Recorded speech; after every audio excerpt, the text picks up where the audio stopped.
I know I'm always inconsistent, but Rajay Suave here again with another video. And today we're just going to talk about AI and its use in the music industry. So currently right now, one of the hottest buttons to talk about in the music community is artificial intelligence. The use of AI and how it can possibly shape the grounds of the modern day music industry as we know it.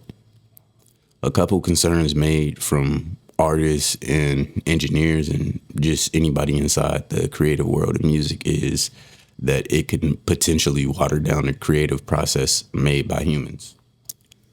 I also feel like with AI artists, if you could call them that, or if you want to call them that, the process would be faster, but is faster always better? Or are labels using AIs as secret weapons? Because sometimes life happens and everybody can't be dependable in situations like the recessive moments that we're having right now, where they have to have cutbacks and everything going on. Another thing is that would art be as meaningful? AI is a robot. It doesn't feel the same things that a human does. It doesn't feel emotions like heartbreak, boredom, depression, euphoria, and relaxation. These are moments that inspire a mood, and that mood inspires a song, a beat, a script, painting, a sculpture. Those moves help create some of the world's greatest artistic moments, all of which we love today and we admire. We hear stories of Pablo Picasso's mental decline, which led to his oddly abstract paintings, or in our case, in the music industry, most recently, someone like Kanye writing songs in the attempts to get the affection of his lover back after Kanye does whatever the fuck he always does. But no matter how much technology develops, I don't think scientists could ever emulate these moods and emotions. To me, it'll never compare to the human emotional spectrum. When thinking about it, a lot of questions rise up like, would AI connect to the human audience as if it were a real human? Would it have the same impact, since people know that it's not a human writing or making the content? Looking at the world that we're in now, it's kind of hard to tell, because the regular person just consumes what they need, not giving two thoughts about what the source is or where it came from, not caring about anything just as long as their need gets fulfilled. In today's musical era, the barriers to enter the industry are lower than ever.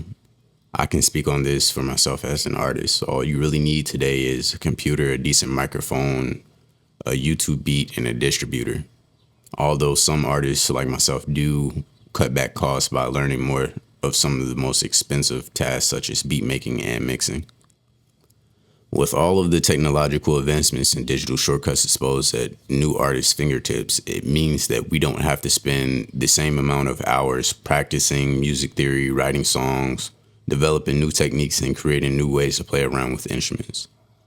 The process of creating original pieces of music isn't quite original anymore. It's cutting corners, especially with developing companies like Suno, which have been accused of training its AI on the works of smaller and more independent artists such as myself and others in their most recent lawsuit. I recently commented on a video saying that if Suno were training their AI on artists, should they have to pay out to those artists that they're using to train their AI on? I mean, it is technically copyright infringement. In the eyes of an artist, no payout would ever be enough to let someone rip off and steal their work and make it their own. And this is something that I hear echo throughout the music community every time I step on any of the social media platforms. But if you watched the video and if you liked it, leave a like. Let me know what your thoughts are in the comments. And I'm not trying to make this my main focus, but I'll see you later.